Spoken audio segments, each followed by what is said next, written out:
انہیں یہاں لاہور پہنچتے پہنچتے 5-6 گھنٹے تو لگ ہی جانے تھے۔ عمر کی سمجھ میں کچھ نہیں آ رہا تھا۔ اس نے موبائل نکال کر ایک بار پھر حریم کا میسج پڑھا، مجھے فوراً کال کریں، ہم شجاع فارم اور چیچا وطنی کے راستے میں ایک ریسٹ ہاؤس میں بری طرح پھنسے ہوئے ہیں۔ اس کی دھڑکنیں بے ترتیب ہونے لگیں۔ کہیں ایسا تو نہیں تھا کہ بدکماش عادی نے انہیں اپنے شکنجے میں جکڑ لیا ہو؟ اس کے سینے میں انگارے سے سلگنے لگے۔ کیا اس معاملے میں اسے ابو کو مطلع کرنا چاہیے؟ لیکن ایک بات وہ اچھی طرح سمجھتا تھا کہ اگر ایک دفعہ امی ابو اور خاص طور سے امی کو پتہ چل گیا تو وہ اسے گھر سے باہر قدم بھی نہیں نکالنے دیں گی۔ عادی کا خوف بے طرح ان کے دل اور دماغ پر سوار ہو چکا تھا۔ کریم پور کے قریب عمر کا ایک فارسٹ آفیسر دوست رہتا تھا۔ عمر کا دل چاہا کہ وہ اس سے رابطہ کرے اور اس سے پوچھے کہ چیچا وطنی سے آگے یہ شجاع فارم کہاں اور کس راستے پر واقع ہے۔ وہ اچھی طرح سمجھ رہا تھا کہ اگر حریم وغیرہ کسی مصیبت میں ہیں تو انہیں فوری طور پر مدد کی ضرورت ہے۔ ادھر باریال کی حالت بھی اچھی نہیں تھی۔ سخت بینڈیج کے باوجود اس کی پٹی پھر خون سے بھیگ چکی تھی۔ وہ بار بار پانی مانگتا تھا اور اس کے ہونٹ خشک ہو جاتے تھے۔ حریم اسے ٹینکی کا وہی گدلا سا پانی دینے پر مجبور تھی جسے اب ابالا بھی نہیں جا سکا تھا۔ حریم کو خود بھی ہلکا سا بخار محسوس ہو رہا تھا۔ ماہین کی حالت مزید بگڑی نہیں تھی اور نہ ہی سنبھلی تھی۔ وہ ہر لحظہ ایک آسان سانس کے لیے تڑپ رہی تھی۔ یہ رات کے قریباً 10 بجے کا عمل تھا۔ چاند کی کچھ ٹھٹری ہوئی کرنیں روزن کے گرل میں سے چھن کر اندر آ رہی تھیں اور ماحول کو مزید پراسرار اور گمبھیر بنا رہی تھیں۔ کچھ دیر پہلے حریم ہمت کر کے تحت اور پھر کرسی پر چڑھی تھی۔ اسے روزن سے کچھ ہی فاصلے پر پاپولر کے درخت کے پاس ایک بھیڑیا دکھائی دیا تھا۔ وہ منہ اوپر اٹھا کر ہاؤلنگ کر رہا تھا، وہی طویل آواز جو کانوں کے راستے جسم کے رگوں پہ میں اترتی تھی، جو ایک لرزہ پیدا کرتی تھی۔ اب بھی یہ بھوکے جانور کورس کی صورت میں ویسے ہی آوازیں بلند کر رہے تھے۔ وہ پاپا سے جنگلی جانوروں کے بارے میں بات ہو رہی تھی تو انہوں نے کہا تھا کہ حقیقت میں ایسا نہیں ہوتا۔ بھیڑیوں اور چاند کی روشنی میں کوئی ایسا تعلق سائنسی طور پر ثابت نہیں ہے۔ اس وقت حریم کے وہم و گمان میں بھی نہیں تھا کہ کبھی ایک وقت ایسا بھی آئے گا کہ وہ ایک چاندنی رات میں اپنے اہل خانہ سمیت ہونہار بھوکے بھیڑیوں کے نرگے میں ہوگی اور ان کی خوفناک ہاؤلنگ سن رہی ہوگی۔ ماہین چھوٹے چھوٹے سانس لے رہی تھی اور یہ اس امر کی علامت تھی کہ اس کے پھیپھڑے شاید 50% سے زیادہ کام نہیں کر رہے۔ اسے فوری طور پر انہیلرز اور دیگر ادویات کی ضرورت تھی۔ اس کا سر ماما کی گود میں تھا۔ وہ بے ہوشی کی حالت میں بڑبڑائی۔ اس کی آواز حریم کے کانوں تک پہنچی، میں کہاں ہوں ماما؟ لمبے لمبے پروں والے جنگلی بلے کہاں سے آئے ہیں؟ یہ کیوں رو رہے ہیں؟ ان کو چپ کراؤ ماما، پلیز چپ کراؤ۔ حریم نے دیکھا ماہین کے بے رنگ چہرے پر کرب کے آثار تھے۔ وہ بڑبڑاتے ہوئے بری طرح ہانپ رہی تھی۔ پھر وہ ہچکیاں لینے لگی جیسے رو رہی ہو۔ ماما نے بستر پر لیٹ کر اسے اپنے ساتھ لگا لیا۔ اس کے دونوں کان اپنی ہتھیلیوں سے ڈھانپ دیے اور اپنے ہونٹ اس کی پیشانی پر رکھ دیے۔ حریم نے اپنی حوصلہ مند ماما کو ایسی بے بسی کی حالت میں کبھی نہیں دیکھا تھا۔ باریال نے کراہ کر اپنی شدید زخمی ٹانگ کو تھوڑی سی حرکت دی اور سرگوشی کے انداز میں بولا، آپی، مجھے لگتا ہے کہ اب ہمارے پاس زیادہ وقت نہیں ہے۔ آپ ایک بار پھر عمر بھائی کو ٹرائی کریں۔ وہ بولی، آپ فون آن کروں گی تو مشکل سے 2-2.5 منٹ کی چارجنگ ہوگی۔ اگر اب بھی رابطہ نہ ہوا تو پھر، لیکن اب تو یہ رسک لینا پڑے گا۔ آپ ماہین کی حالت دیکھ ہی رہی ہیں۔ حریم ہنکارا بھر کر رہ گئی۔ قریباً 5 منٹ بعد اس نے کانپتے ہاتھوں اور دھڑکتے دل کے ساتھ پھر فون آن کیا۔ جو ہی سم کے سگنل نمودار ہوئے، اس نے عمر کا نمبر پریس کیا۔ دوسری طرف سے آواز آئی، آپ کا مطلوبہ نمبر دوسری لائن پر مصروف ہے، تھوڑی دیر بعد کوشش کیجیے۔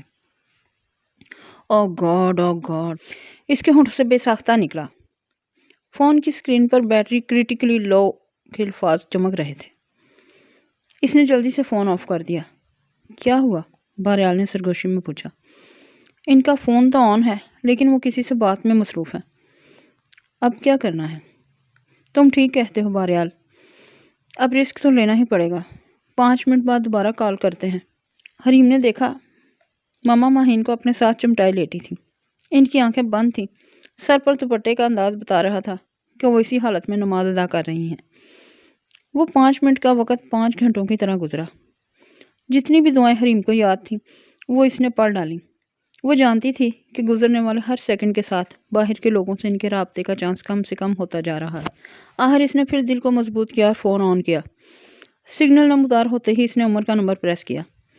2-3 سیکنڈ بعد وہی دل دوز آواز آئی، آپ کا مطلوبہ نمبر دوسری لائن پر مصروف ہے، تھوڑی دیر بعد کوشش کیجیے۔ حریم کا دل چاہا وہ اس سیل فون کو کھینچ کر دیوار پر دے مارے اور سب خطروں سے بے نیاز ہو کر باہر نکل جائے، اپنی مرتی ہوئی بہن کے لیے مدد ڈھونڈ لائے۔ بہرحال کی ہمت ہی نہیں ہوئی کہ وہ کچھ پوچھ سکے۔ وہ دونوں جیسے پتھرائے ہوئے تھے۔ فون آن تھا۔ 25-30 نہایت قیمتی سیکنڈ ضائع کرنے کے بعد حریم نے ایک اور کوشش کی۔ شاید یہ قبولیت کی گھڑیاں ہی نہیں تھی۔ اس کوشش کا نتیجہ بھی وہی نکلا۔ عمر ابھی تک دوسری لائن پر مصروف تھا۔ حریم کے موبائل کی اسکرین اب کسی وقت بھی بجھ سکتی تھی۔ اس نے ایک آہ بھر کر فون آف کر دیا۔ پتہ نہیں کہ کہاں اتنی لمبی بات کر رہا تھا ڈاکٹر عمر۔ حریم نے بے پناہ کرب کے ساتھ سوچا اور اس کی آنکھیں آنسوؤں سے لبالب بھر گئیں۔ اسے معلوم نہیں تھا کہ عمر اس وقت اسی کے لیے بھاگ دوڑ کر رہا ہے۔ یہی وہ وقت تھا جب عمر نے اپنے اس فارسٹ آفیسر دوست سے ٹیلی فونک رابطہ کر رکھا تھا اور اس سے شجاع فارم اور ارد گرد کے علاقے کے بارے میں ضروری معلومات حاصل کر رہا تھا۔ بہرحال بھی ایک دم خاموش سا ہو گیا تھا۔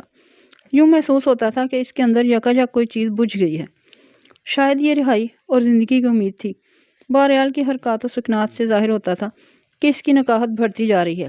مسلسل فاقے سے پیدا ہونے والی نکاہت ہی کچھ کم نہیں تھی، اوپر سے اس کا بہت سا خون ضائع ہو چکا تھا۔ نکاہت کی کچھ ایسی ہی کیفیت شاید حریم کی ماما پر بھی جاری تھی۔ پچھلے 3-4 گھنٹے سے حریم محسوس کر رہی تھی کہ وہ اشد ضرورت کے تحت ہی بات کرتی ہیں، بس پپڑی جمے ہونٹوں کے ساتھ کچھ پڑھتی رہتی ہیں یا دیوار سے ٹیک لگا کر آنکھیں بند کر لیتی ہیں۔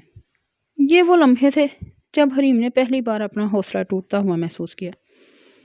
ابھی عید کا دن گزرا تھا اور یہ عید کی رات تھی۔ اگلے کم از کم 2 روز تک تو کوئی امید نہیں تھی کہ اس ریسٹ ہاؤس کا کوئی ملازم چھٹیوں سے واپس آئے گا، اور شاید بجلی واپس آنے کی بھی کوئی امید نہیں تھی۔ یہی لگتا تھا کہ اس تنہا عمارت تک بجلی کی اکلوتی لائن آتی ہے۔ باحیثیت لوگ عام طور سے پرائیویٹ طور پر ایسی لائن کا انتظام کر لیتے ہیں۔ حریم کا جسم بخار میں پھنک رہا تھا۔ اس کا ایک ہاتھ بہرحال کے سر پر تھا اور وہ چٹائی پر بیٹھی تھی۔ دیوار سے ٹیک لگا کر اس نے آنکھیں بند کر لی۔ کمرے میں سردی تھی مگر بخار کی حرارت کے سبب اسے محسوس نہیں ہو رہی تھی۔ پچھلے 5 منٹ سے 2 بھوکے جانور مسلسل روزن کی گرل سے اپنی تھوتنیاں ٹکرا رہے تھے۔ شاید بہرحال کے خون کی بو ان کے معدوں میں ہلچل مچا رہی تھی۔ حریم کو لگ رہا تھا کہ روشندان کی گرل کی بندشوں میں اب وہ پہلے جیسی مضبوطی نہیں رہی۔ شاید ایک جگہ سے سریا بھی اکھڑ گیا تھا۔ جب جانور گرل سے ٹکراتے تھے تو ایک علیحدہ آواز پیدا ہوتی تھی، اور یہ یقیناً اکھڑ جانے والے چکور سریے کی ہی تھی۔ وقتاً فوقتاً 1-2 جانور گھوم کر اور سیڑھیاں اتر کر تہہ خانے کے دروازے کی طرف بھی آ جاتے تھے۔ ان کی آوازیں دل دہلاتی تھیں اور ان کی تھوتنیوں کی جھلک دروازے کی نچلی درز سے دکھائی دیتی تھی۔